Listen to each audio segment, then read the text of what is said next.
é a palavra que o Senhor tem me confiado para essa noite. Uma palavra profética. Gênesis, capítulo de número 11. Oh, Deus de coisas grandes, Deus de maravilhas. Aleluia. Oh, glória a Jesus. Glória a Deus. Aleluia. Amanhã é meu esposo, o pastor Eduardo, que vai estar aqui à noite, né? Eu fui vendo, né? Pela manhã, pastor Delano, à tarde, pastor Éder, falei certo? E à noite, o pastor Eduardo. Aí eu fui vendo que o irmão Igor continuava. Eu só dizia, Deus dá força ao irmão Igor. Sustenta o irmão Igor, dá graça ao irmão Igor, porque o pregador muda, mas o Igor não muda. Falei, dá vitória ao teu servo. E eu sei que Deus usará com muita graça. Quando eu vi que o pastor Eduardo também estará à noite amanhã, e eu hoje à noite, eu falei, meu Deus, eu acho que era isso que João Batista sentia, né? Eu estava aqui e eu falei, meu Deus, realmente amanhã virá um após mim que é maior do que eu. Quem achou Gênesis 11? Versos de número 26 em diante. Diz assim o texto sagrado. Viveu Terá 70 anos e gerou Abrão, a Naor e a Harã. São estas as gerações de Terá. Terá gerou a Abrão, a Naor e a Harã. E Harã gerou a Ló. E morreu Harã, estando seu pai Terá ainda vivo na terra do seu nascimento, em Ur dos Caldeus. E Abrão e Naor tomaram mulheres para si. O nome da mulher de Abrão era Sarai, e o nome da mulher de Naor era Milca, filha de Harã, pai de Milca e de Iscá. Sarai era estéril, não tinha filhos. Tomou então Terá a Abrão, seu filho, e a Ló, filho de Harã, filho do seu filho, e a Sarai, sua nora, mulher de seu filho Abraão, e saiu com eles da terra de Ur dos Caldeus, para ir à terra de Canaã. Mas quando chegaram a Harã, habitaram ali, e foram os dias de Terá 205 anos, e morreu Terá em Harã. Entre comigo no verso 1 do capítulo 12. Ora, o Senhor disse a Abrão, sai da tua terra, da tua parentela e da casa de teu pai, para a terra que eu te mostrarei.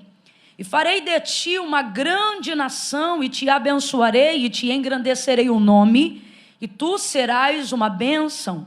Abençoarei os que te abençoarem, e amaldiçoarei os que te amaldiçoarem, e em ti serão benditas todas as famílias da terra. Partiu, pois, Abrão como o Senhor lhe tinha dito, e foi Ló com ele. E tinha Abrão 75 anos quando saiu de Harã. E você diga amém por essa palavra. Se assente glorificando a Deus. Oh, aleluia! Glória! Oh, glória a Jesus! Aleluia!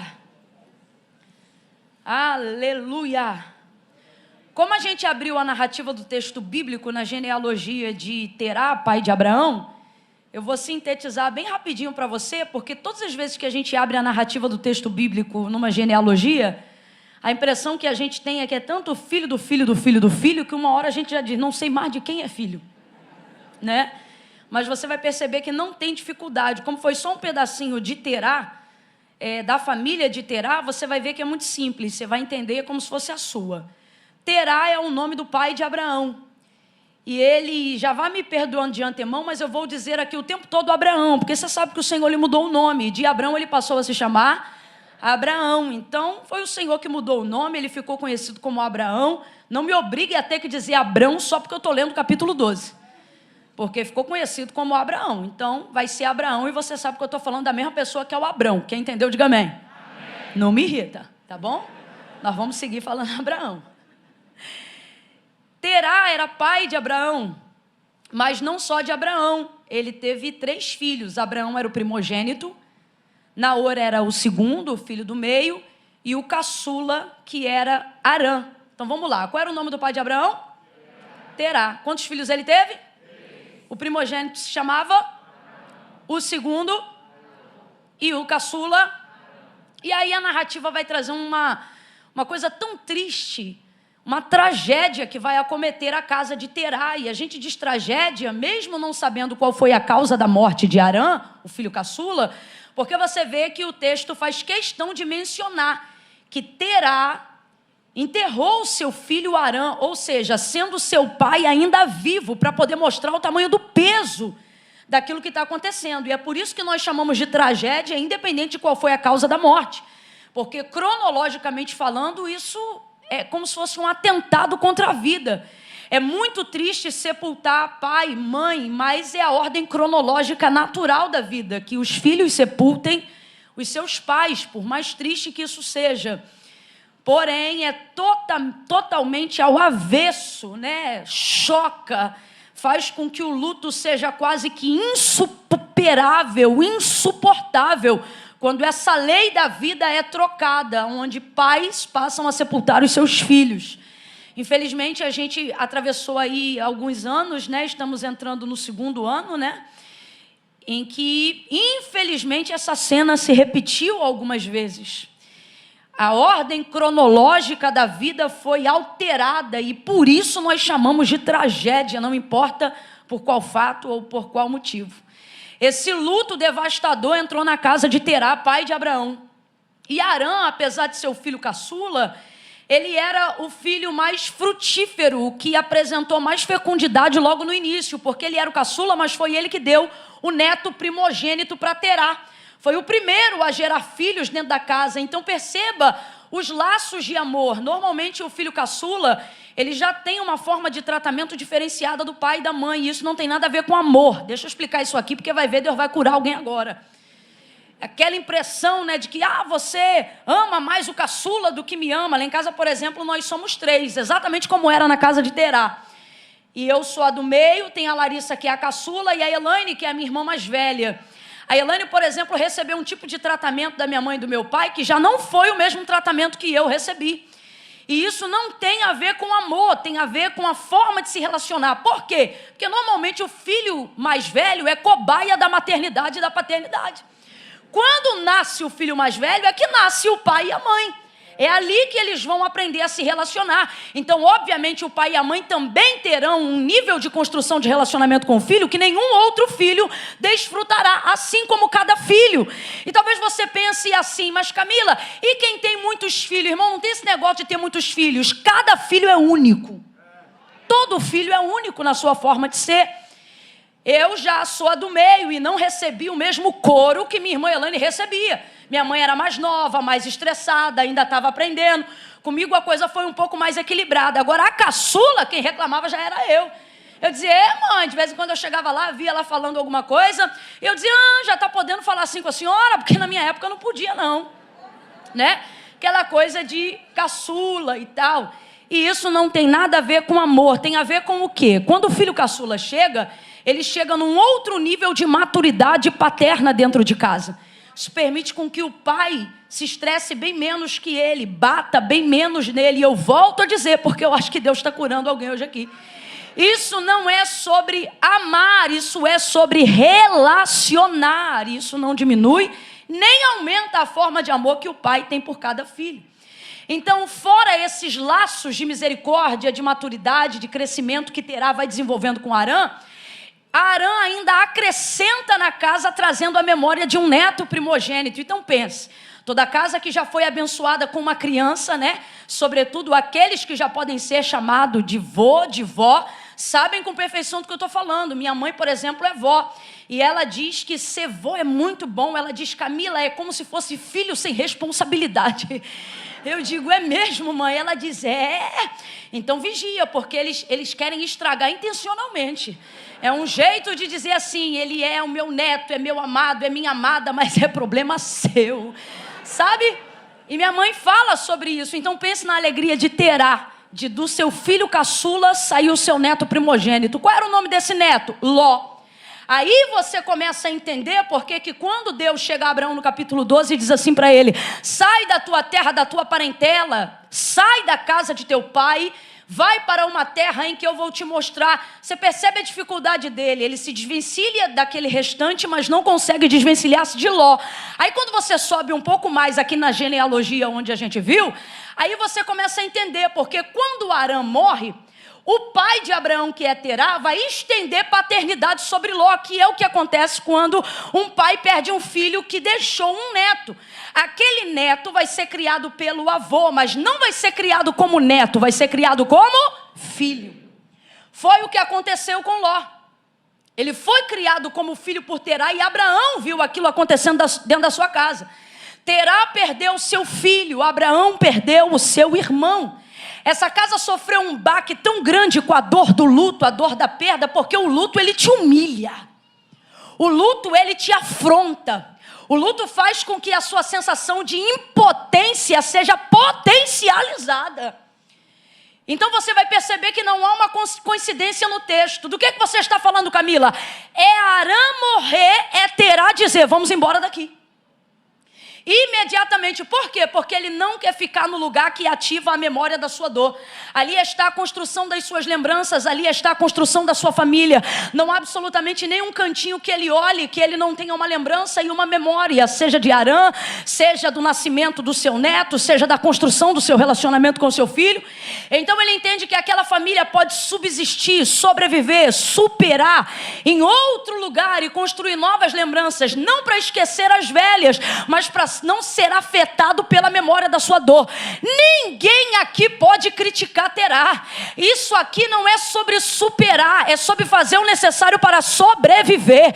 E nisto aqui Deus já está trazendo aplicação na vida de alguém que está passando por um nível de dor insuportável, seja a tragédia de um luto, ou seja uma traição, uma decepção, uma difamação, qualquer coisa que espete, que catuque, que ative a memória da sua dor. O que Deus está dizendo? Muitas pessoas não conseguem viver uma nova etapa, inaugurar um novo ciclo, romper com o passado que tentou lhe desgraçar, porque elas estão tão motivadas pelo seu próprio ego. Em que, Camila? Em mostrar que elas superaram, que elas rompem a etapa principal de quem de verdade quer superar, que é o quê? Não é superar, é sobreviver. Primeiro você sobrevive, para com essa visão absurda de querer mostrar para as pessoas que não está doendo, de querer mostrar para as pessoas que não te afetou, de querer mostrar para as pessoas que isso não te mudou, de querer mostrar para as pessoas que isso não mexeu com você, que isso não mexeu com a tua mente, que isso não mexeu com a sua cabeça. A humildade do patriarca dessa família me impressiona. Ele admite que o lugar que ele cresceu, criou os filhos, esse território é dele, essa terra é dele, o gado é dele, as ovelhas são dele, a tenda é dele, os funcionários são dele, as lembranças são dele, as memórias são deles, mas ele não se preocupa em dar-se por vencido na área da dor. Aquilo que você não pode superar é porque ainda não é tempo de você superar. Então, Camila, como é que eu vou superar? Você não supera, primeiro você sobrevive. Terá, sai de lá. Ele sai de lá imediatamente. Olha para quem está do teu lado e diga, não é coincidência. Não é coincidência. Não é coincidência que desde determinados acontecimentos você não consegue orar como antes. Não é coincidência de que desde que determinadas coisas aconteceram, você não consegue se consagrar como antes. Não é coincidência que desde coisas que aconteceram, você já não se relaciona com Deus como antes. E você quer dar uma de que está tudo bem, porque você tem que mostrar que superou. Afinal você é crente, afinal você é cristão, afinal você é macho, afinal você é mulher de Deus. E Deus está dizendo, esse seu ego não vai te ajudar em nada. Enquanto você não mostra que sobreviver é prioridade, superar se torna algo leviano, passageiro, você não consegue. Não consegue. Existem coisas que você só vai vencer depois que admitir que por um tempo foi vencido por elas. E isso que eu estou falando é contrária a esta pregação triunfalista que as pessoas querem lançar no meio do cristianismo. Isso parece que afronta a gente. Não, eu não sinto dor. Não, eu não fico deprimido. Não, eu não vou tomar remédio tarja preta. Não, eu não vou para psicólogo. Não, eu não vou para psicanalista. E Deus está dizendo, se você estivesse dedicando o teu tempo para sobreviver, eu ia te mostrar como superar. Mas enquanto você se dedica ao ego da superação, você não sai do lugar que ativa a memória da sua dor. Continua doendo, continua espetando, continua machucando. Olha para mim que eu vou falar rasgado. Quem tem ouvidos ouça. Deus está dizendo: eu estou utilizando algumas coisas na tua vida para te humilhar, para te apertar. E o único jeito de você superar é tentando sobreviver. Paulo por 3 vezes vai orar ao Senhor e ele vai dizer: isso aqui é campanha, irmão. Paulo orando 3 vezes pelo mesmo assunto é campanha. É campanha porque Deus ouve ele assim, ó. Aí ele diz: ó, tem um espinho na carne e um mensageiro de Satanás que de tempo em tempo vem me esbofetear. E Deus nada. Por quê? Porque Paulo está orando porque ele quer superar. Alguém ensinou pra gente que a oração só leva a gente a superar.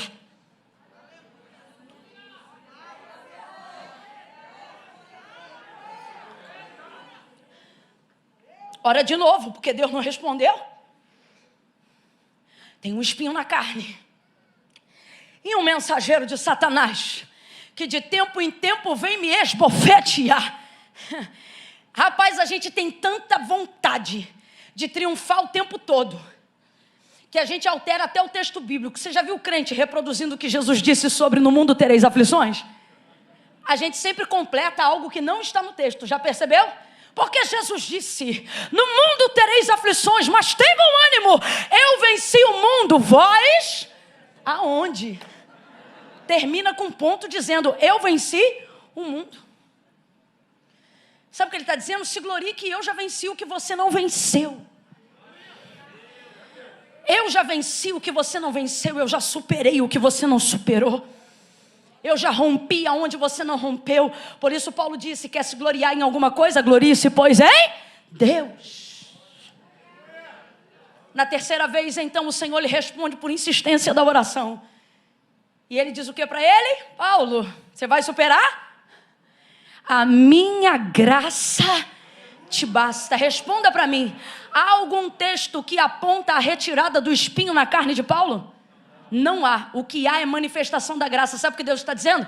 Nessa área você não supera, nessa área você sobrevive. Eu estou equilibrando, eu estou tratando, eu estou curando, eu estou utilizando isto para moldar você, transformar você, libertar você, curar você, para que você não se glorie na grandeza das revelações daquilo que eu tenho derramado sobre você. Terá, vai ter uma visão, uma humildade incrível. Eu acho isso lindo. Ele diz: nós vamos sair daqui, como eu disse, não por coincidência, mas ele entende que não tem mais o porquê ficar ali. E então ele vai revelar o destino de onde ele quer chegar. Ele diz: olha, nós vamos sair daqui. Pegou família, pegou todo mundo, pegou tudo que tinha, tudo que construiu e foi embora. E já saiu de onde estava, determinando onde queria chegar. E o lugar que ele quer chegar é extraordinário. É tão bom que Deus dá continuidade ao apontamento que Terá a dar. Porque quando ele sai da terra de Ur dos Caldeus, ele diz: nós vamos sair daqui e vamos para Canaã. Na verdade, a tão falada Canaã, que a gente tanto fala, né?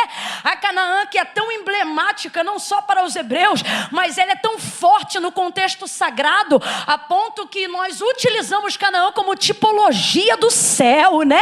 Canaã celestial, lugar do repouso, lugar do descanso, lugar do cumprimento da promessa, lugar das superações, lugar onde eu me realizo, terra que mana leite e mel, terra do triunfo, terra da conquista, terra da posse, terra da escritura definitiva. Ela é tão emblemática que a gente utiliza como tipologia celestial.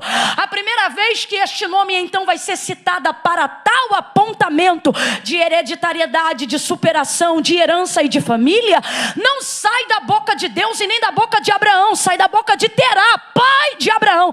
Agora você não vê Deus falando com Terá no capítulo 11, a voz de Deus só se manifesta no capítulo 12 a Abraão. Isso mostra que Terá tem um nível de visão.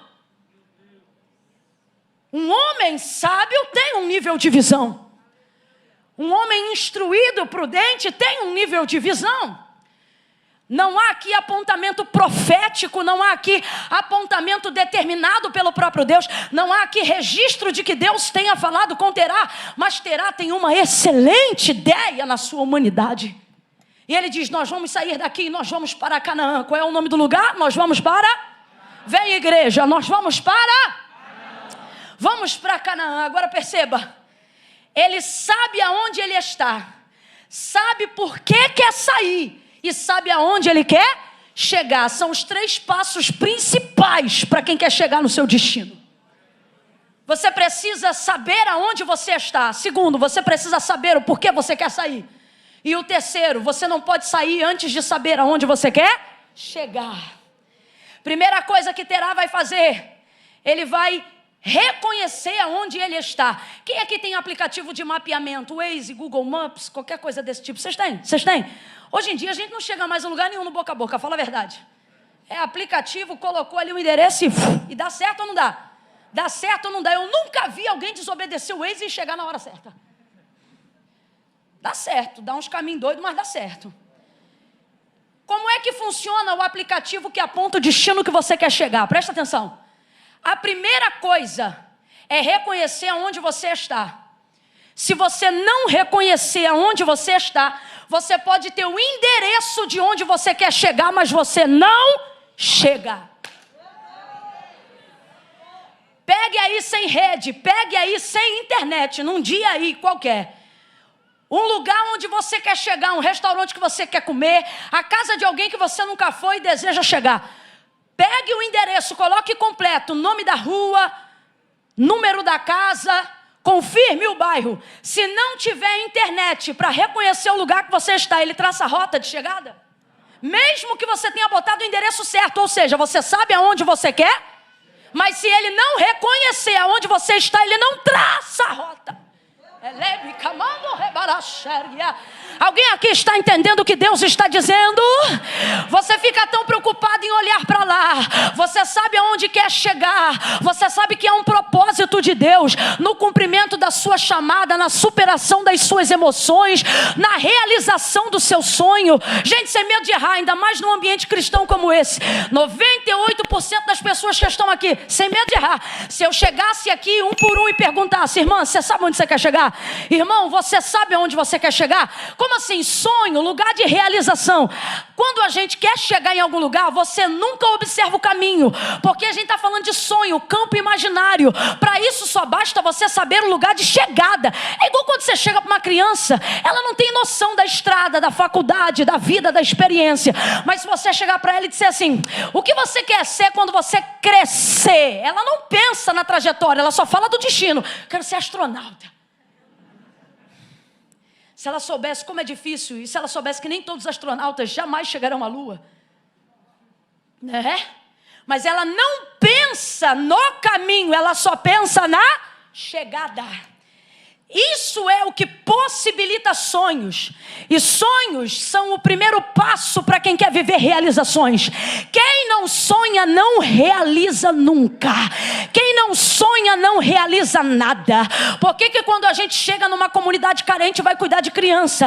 A primeira coisa que a gente toca através dos bonecos, dos fantoches, das histórias bíblicas, seja o que for, na área da psicologia, a primeira coisa que a gente acessa é a capacidade lúdica da criança, para que então ela abra na mente um leque de possibilidades e comece a acreditar que é possível ser, é possível chegar, é possível ir, é possível conhecer. À medida com que você vai crescendo, você vai perdendo capacidade lúdica, e isso vai fazendo você ter mais dificuldade de sonhar, de desejar, de querer ser, porque você já não vê só a chegada, você começa a imaginar o caminho. Ah, mas para isso tem que ter faculdade. Ah, mas para isso tem que ser casado. Ah, mas para isso tem que ganhar tanto. Ah, mas você começa a imaginar o caminho. A criança não. Agora volte nessa noite a ser como uma criança, porque Deus trouxe gente hoje aqui e Ele está dizendo: ei, eu posso fazer você ir muito além da onde você disse que quer chegar.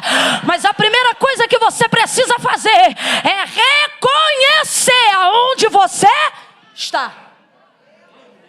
Sem reconhecimento de onde você está agora, mesmo que você saiba aonde você quer chegar amanhã ou daqui a alguns anos, isso não garantirá a sua chegada, porque a rota que faz a sua chegada só aponta o caminho. Lembra do aplicativo? Se você conseguir fazer um reconhecimento de onde você está agora. Preste atenção, não importa como você está. Você só precisa ter capacidade de reconhecer. Você só precisa ter condições, humildade, de reconhecer aonde você está agora. Você consegue fazer isso? Consegue? Você consegue fazer orações que antes de falar onde você quer chegar, você consegue dizer para ele aonde você está? Antes de falar o quanto você ainda quer ser feliz, você consegue falar o quanto você está magoado agora? Antes de falar aonde você quer chegar, você consegue dizer para ele a realidade de onde você está agora? Antes de falar de santidade, você consegue confessar a sua culpa? Os fariseus sabiam aonde queriam chegar, todos eles. Todos eles tinham uma rota de destino, todos eles tinham conhecimento da chegada, mas nenhum deles chegaram. Por quê? Porque não se abria o caminho sem primeiro reconhecer aonde está. E é assim que Jesus trabalha até hoje. Jesus trouxe gente hoje aqui para dizer: você pensa que é difícil chegar? Não, chegar é consequência de quem reconhece aonde está. Você só precisa reconhecer aonde você está agora. João capítulo de número 4, Jesus conversa com uma mulher samaritana, se assenta no poço da entrada da cidade de Sicar, e ali está ela, já teve 5 maridos e o 6º não é dela. Responda para mim, Jesus sabia ou não sabia que ela não tinha marido? Sabia ou não sabia? Sabia, mas ele olha para ela e diz assim: traze-me aqui o teu. Ele sabe que ela não tem marido, mas ela precisa reconhecer.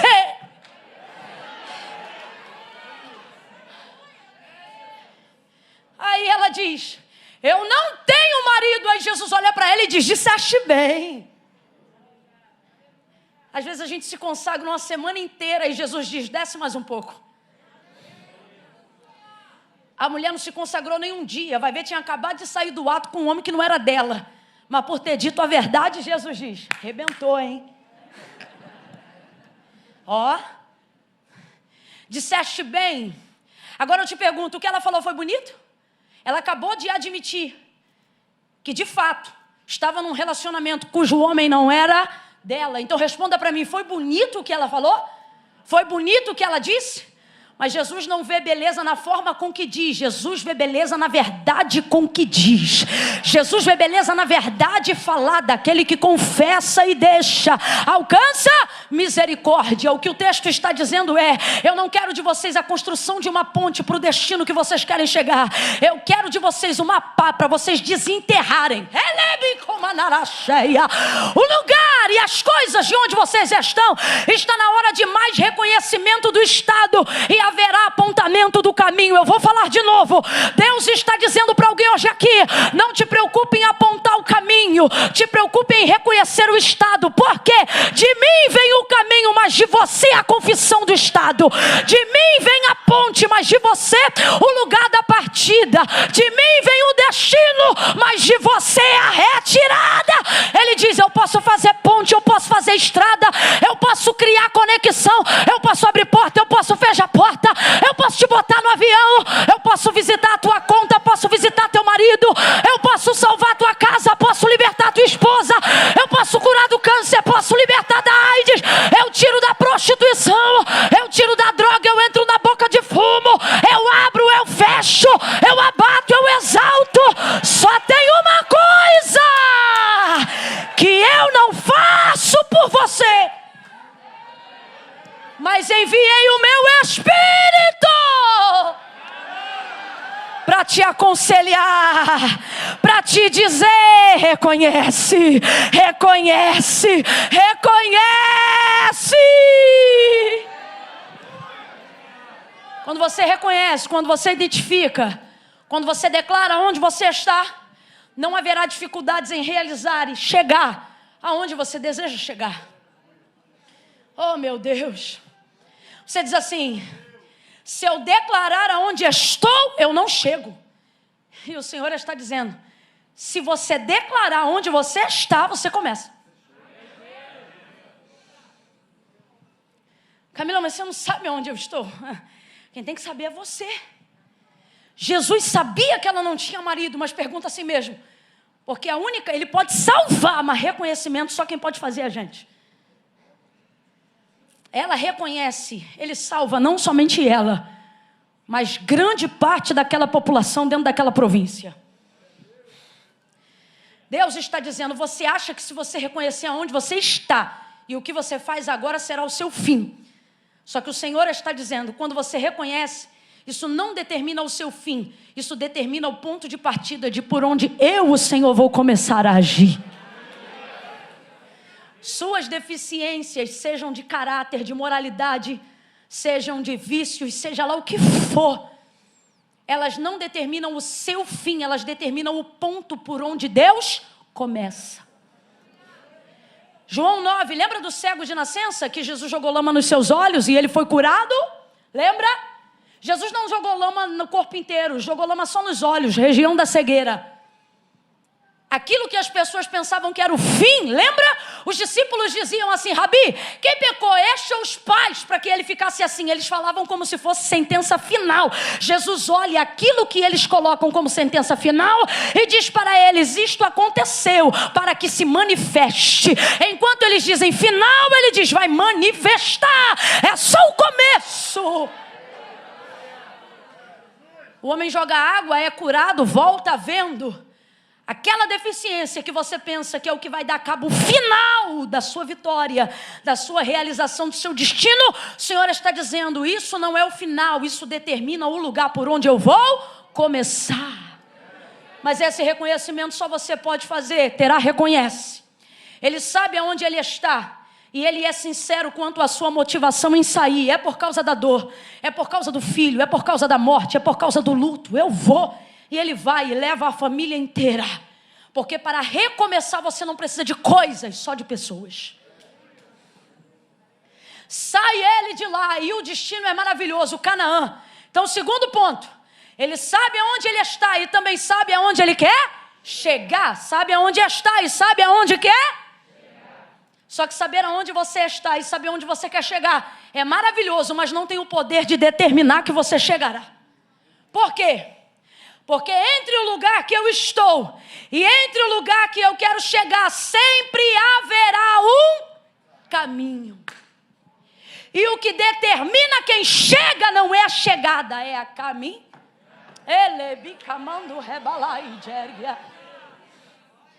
Ele sabe onde ele está, sabe onde quer chegar. Ele conhece o território para poder chegar em Canaã.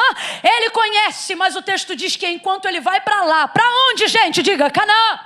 Vem com força. Para onde, gente? Para onde, gente? Canaã, lugar da superação, da realização, do conforto, da segurança, da garantia, da estabilidade. Olha isso. Enquanto ele está indo para lá, de repente ele se vê num território cujo nome geográfico, físico, se chamava Harã. Harã. Meu Deus. Harã, você lembra? Harã, o filho caçula. O filho que morreu. O que houve aqui, Jesus? Olha que arapuca. Uma armadilha ali, tem outra aqui. Tem mais uma aqui. Harã, quem lembra? Harã é o nome do seu filho que foi a motivação para ele sair da terra de Ur dos caldeus. Saiu de lá não para esquecer o filho, porque você não esquece. Para esquecer aquilo, para sobreviver aquilo que ativava a memória da sua dor. Então, a motivação de sair da terra de Ur dos caldeus foi a dor da partida, a dor do luto do seu filho Harã. Enquanto ele vai para Canaã, de repente se vê numa região chamada Harã. E sabe o que me irrita? Crente que olha para mim com cara e diz: que coincidência, né? Não é coincidência.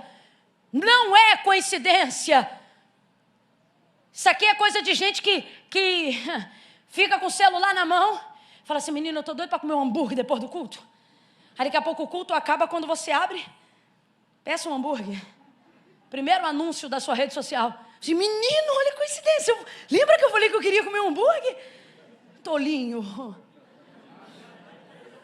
Isso não é coincidência, isso é algoritmo, isso é informação. Você acha que essa guerra de privacidade no mundo virtual é por causa de quê? Camila, eles ouvem o que ele fala? Ouve! Tá chocado, tá pensando, ih, pregadora com teoria da conspiração. Vai. Vai pensando. Diga aí que você quer morar num apartamento, em qualquer momento do dia. Depois entre na internet, o primeiro anúncio de corretagem vai estar te oferecendo um apartamento e não uma casa. Aí o crente diz, olha aqui, confirmação. Para de colocar na conta da coincidência aquilo que é coletado com as informações que sua boca derrama. A boca só fala do que o coração está cheio. E na vida não é diferente. Hoje a gente entende isso por algoritmo, rede e etc. Mas no mundo espiritual isso já existe há muito tempo. O diabo sempre colocará diante de você coisas das quais você quis sair, com lugares dos quais você quis romper. Não é coincidência. Olha de novo para alguém, você vai gritar para ele com carinho, vai dizer, não é coincidência. Não é coincidência, não é. Não é. Vai parar no meio do teu caminho, em direção ao destino que você quer chegar. Coisas que te fizeram parar, coisas que te fizeram esquecer, coisas, ou melhor, que você quis esquecer. De vez em quando você vai quando isso acontecer, não durma lá. Não flerte com Arã. Não pernoite lá, não beba água lá, não dê a paz do Senhor lá, não faça aliança com ninguém lá. Oh meu Deus, eu me lembro do profeta novo e do profeta velho. O profeta novo tinha de Deus uma mensagem, lembra? E o Senhor disse o que para ele? Vai lá e só passa, não come, não bebe, não dorme, não descansa, e quando sair sacode a poeira, entrega a profecia e vai-se embora. O profeta velho encontrou ele no meio do caminho. Encontrou ele no meio do caminho. Contou para ele uma outra história. Repousa na minha casa, fica um pouquinho, come, descansa, depois você vai. Sabe aonde o profeta novo descansou? Na boca do leão, foi sepultado ali. E o velho ainda olhou e falou, profeta que não ouviu a voz de Deus. Ah, desgraçado. Mas por quê? Porque tem lugares que só estão no seu caminho para determinar a marcação da sua caminhada.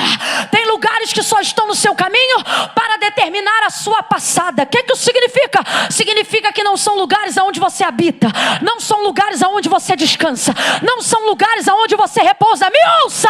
Não são lugares aonde você faz amigos, não são lugares aonde você se assenta em mesas, não são lugares aonde você faz negócios, não são lugares aonde você faz acordo. São lugares que estão no seu caminho só para te mostrar, eu passei, eu superei, eu venci, eu fui. Oh, rebacala, Sérgia. Oh, meu Deus do céu. Olha para quem está do teu lado e diga, quando Arã aparecer, diga, no teu caminho, fala para ele ou para ela, você não fica, você passa. Sacode o ombro dele e diz, e passa rápido. E passa rápido, passa rápido, passa rápido. Arã quer te parar, Arã quer te frear. Esse território quer te fazer lembrar do que você quis esquecer. Não repouse em lugares que você lutou para romper. Não descanse em lugares que te lembram o que você quer esquecer. Saiu da terra de Ur dos Caldeus para chegar em Canaã. Então caminhe.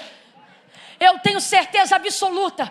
A Bíblia trabalha de forma sintética, sintetizada, melhor dizendo.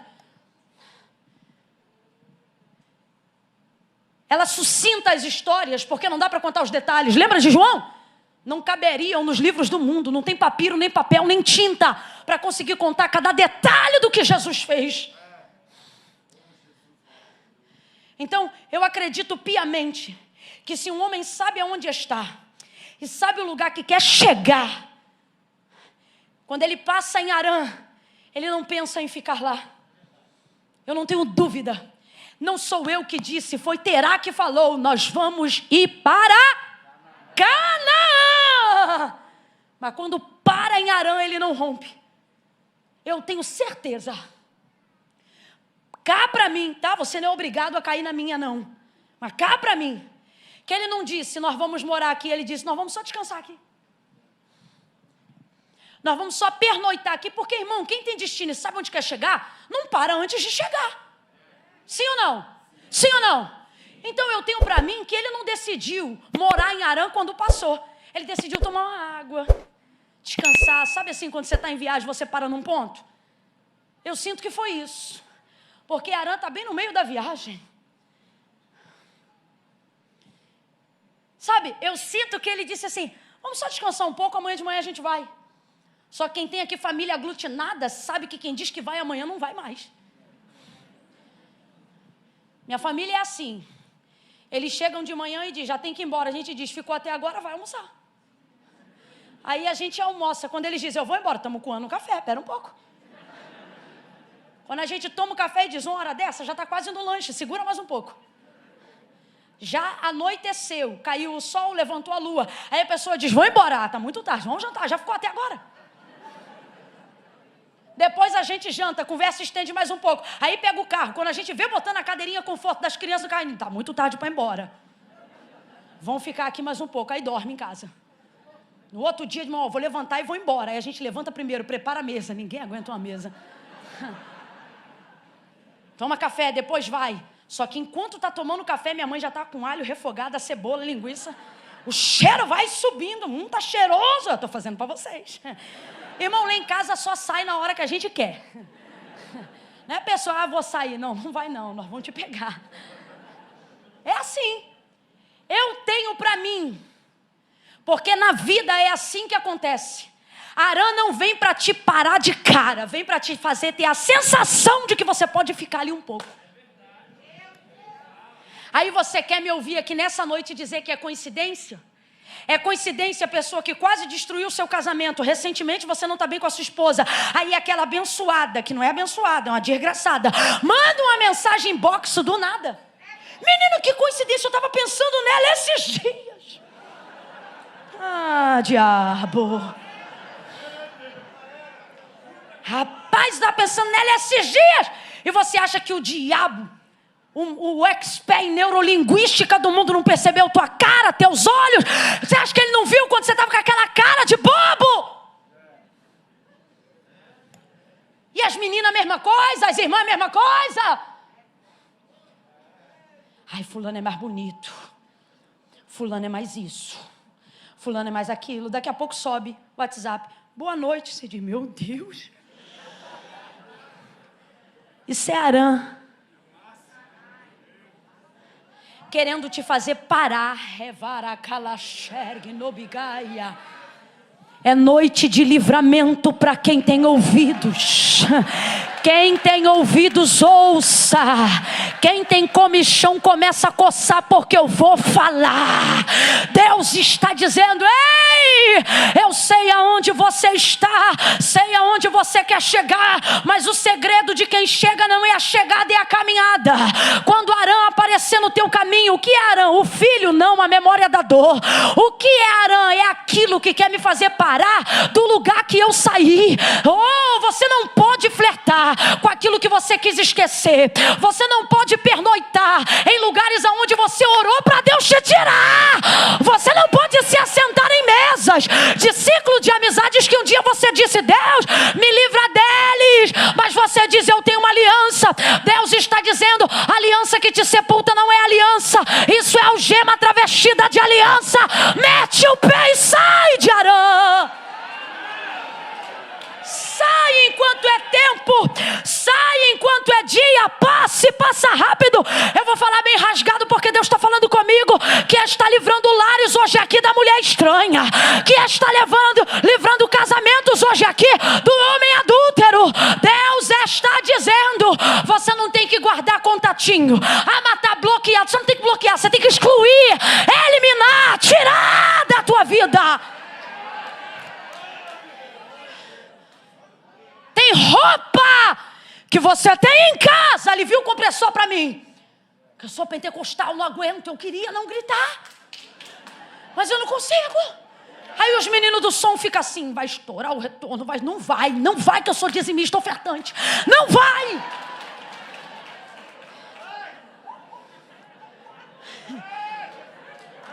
Tem roupa que você guarda em casa.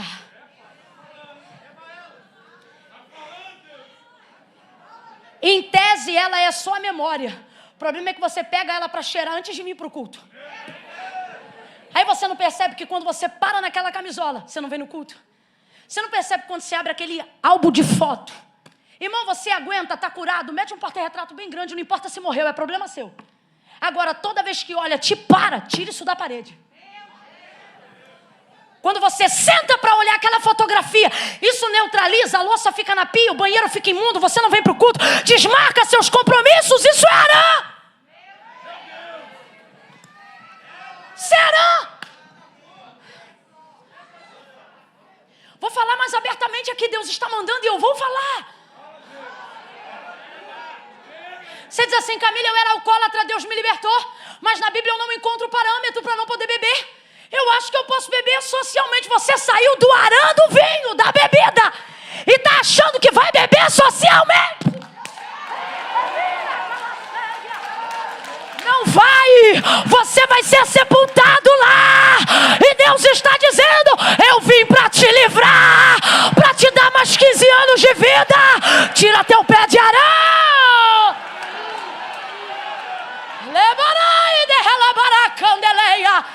Deus te livrou da promiscuidade, da prostituição. Deus te livrou de tudo aquilo que não glorifica o nome dele. Mas você mantém os mesmos contatos, as mesmas amizades. Você diz: eu não vou ficar, só vou passar na festa. Você vai ser sepultado nessa festa. Sai fora desse ciclo. Sai fora desses relacionamentos. Isso é Arã. Isso é meio de caminho. Isso é para obstruir a tua rota. Sabe o que eu acho lindo nessa noite? Eu poderia pregar e dizer que Jesus falou: eu sou o pão da vida, e é mesmo. Ele disse também: eu sou a água da vida. Verdade? Estamos aqui na fonte. Ele disse tantas coisas. Ele disse: eu sou o pastor. Ele disse: eu sou a porta. Mas nessa noite, para quem está ouvindo, ele está dizendo: eu sou o caminho. Você diz assim: por que eu sei aonde eu estou? Sei aonde eu quero chegar e não chego. Porque o que determina a chegada não é conhecer o destino, é saber fazer o... Deus está dizendo: eu sou o caminho. Eu sou o caminho. Você só consegue passar por Arã se for comigo. Sem mim você dorme lá. Sem mim você diz que é uma noite e vira uma semana. Sem mim você diz que é um dia e vira um mês. Sem mim você diz que é uma dose e daqui a pouco volta para o ar de novo.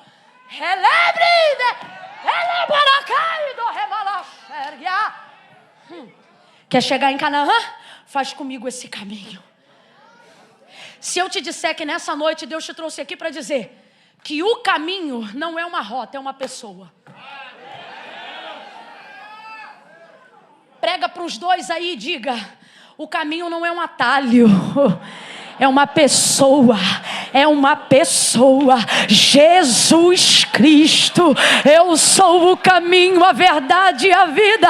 Ninguém vem, seja ao Pai ou a qualquer lugar, se não for por mim.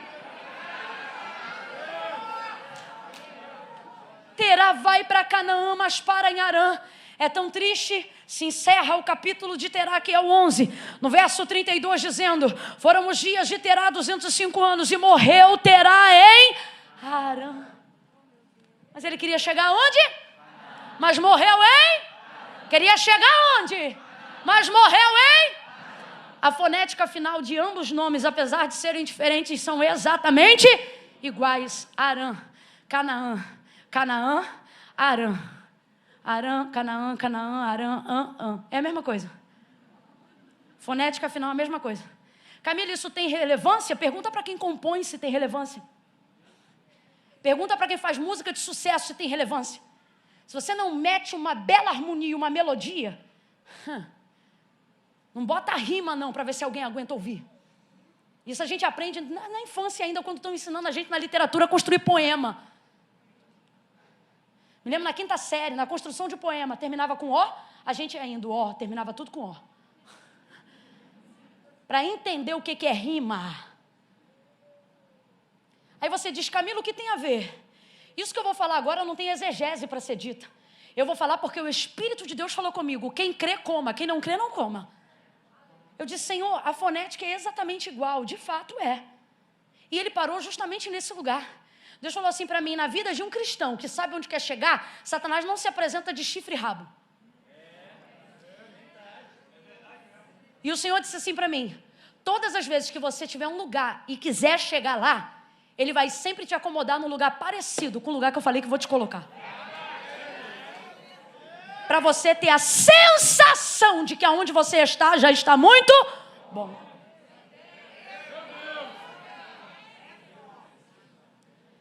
Quando Satanás quis confundir Eva, ele não contou uma história nova, ele reproduziu o que o Senhor disse e acrescido do que o Senhor não falou.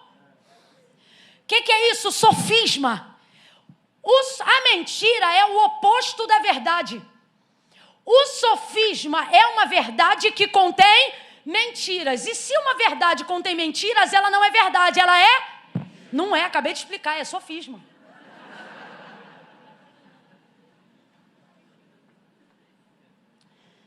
Mentira, oposição da verdade. Tem que ser o oposto. O que é o sofisma? Uma mentira muito mais refinada. Por quê? Porque ela não é oposta completamente. Ela tem verdades. Mas uma verdade que tem mentiras não é verdade. É um... Com crente que sabe onde quer chegar, Satanás não trabalha com sofisma. Ele trabalha com mentira. Ele trabalha com... Vai te fazer parecer que você está no caminho certo. Vai te fazer parecer que não tem nada. Tranquilo, de boa. Aqui já está bom. Satanás disse assim na serpente para Eva. Não foi assim que Deus disse? 2 pontos. Aí ele reproduz o que Deus falou acrescido de uma coisa que ele está dizendo. Porque ele disse, dele não comereis e nem tocareis. Não foi exatamente assim que Deus disse. Aí Eva reproduz o que Deus disse. Porque ela se lembra do que ele falou. E ele confunde ela de novo. Porque essa é a única forma de você fazer errar quem nunca conheceu o erro. De você fazer pecar quem não quer pecar. E foi assim que ele enganou ela. E é assim que na caminhada do lugar que nós queremos chegar e do que Deus tem pra gente, Satanás tem enganado a muitos. Como, Camila? Ele tem se oposto a um lugar contrário? Deus quer dar o céu e você deseja o inferno? Não. Eu quero chegar no lugar que Deus falou para mim, mas no caminho até lá, Satanás tenta me acomodar em lugares parecidos para que eu tenha a sensação de que eu já cheguei. Então ele começa a te fazer viver num ambiente que parece o que Deus falou, mas não é.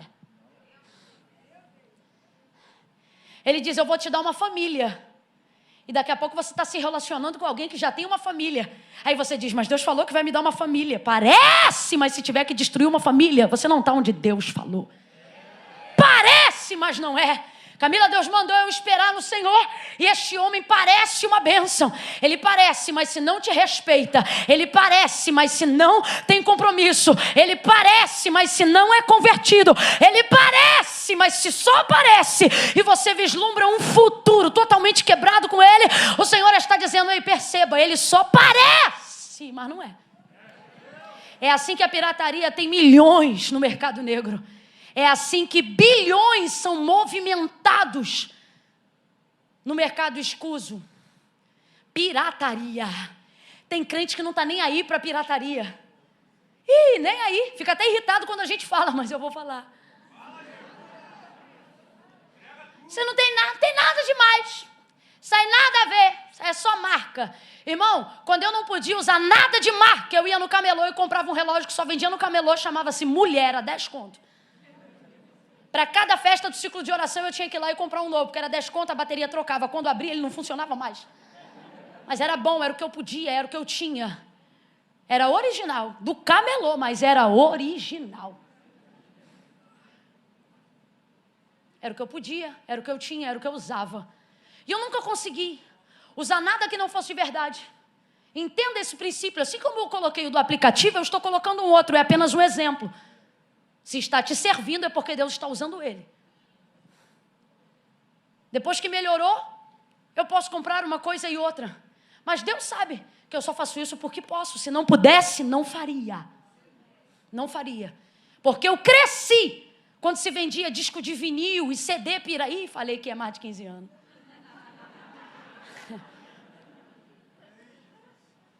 E eu me lembro do comercial e dizia: pirataria é crime. E aquilo ficava na minha cabeça, e minha mãe não era crente, mas sempre ensinou a gente a ter caráter.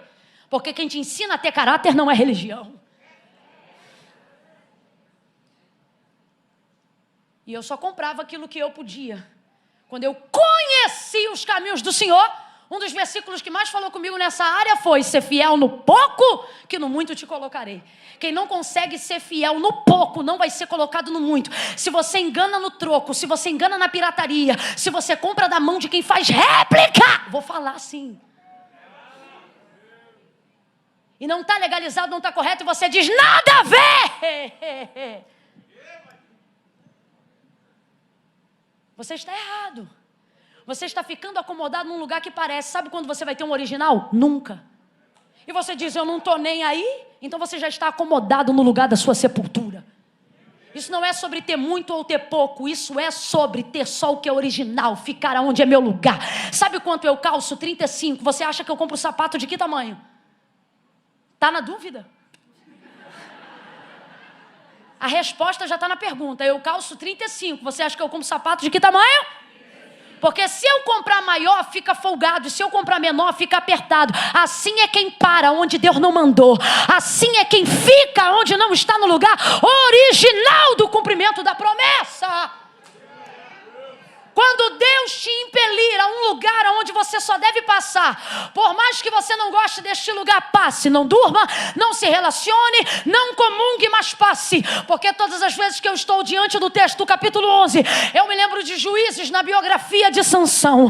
O texto diz que o Espírito do Senhor impelia Sansão. O que é isso? Conduzia ele, influenciava ele, mesmo que ele não tivesse vontade de ir, a passar em um lugar que ficava, diz o texto, entre Zorá e Estaol. O Espírito do Senhor, de tempo em tempo, impelia. O que é isso? Empurrava contra a vontade. Levava ele para um lugar que ficava entre Zorá e Estaol. Deixa eu ver se você lembra. O lugar ficava entre e ele nunca ia. No dia que Sansão morre, o texto termina dizendo assim: e foi ele sepultado entre Zorá e Estaol. Irmãos, a Bíblia não diz categórica, mas a gente que tem sensibilidade entende o quê?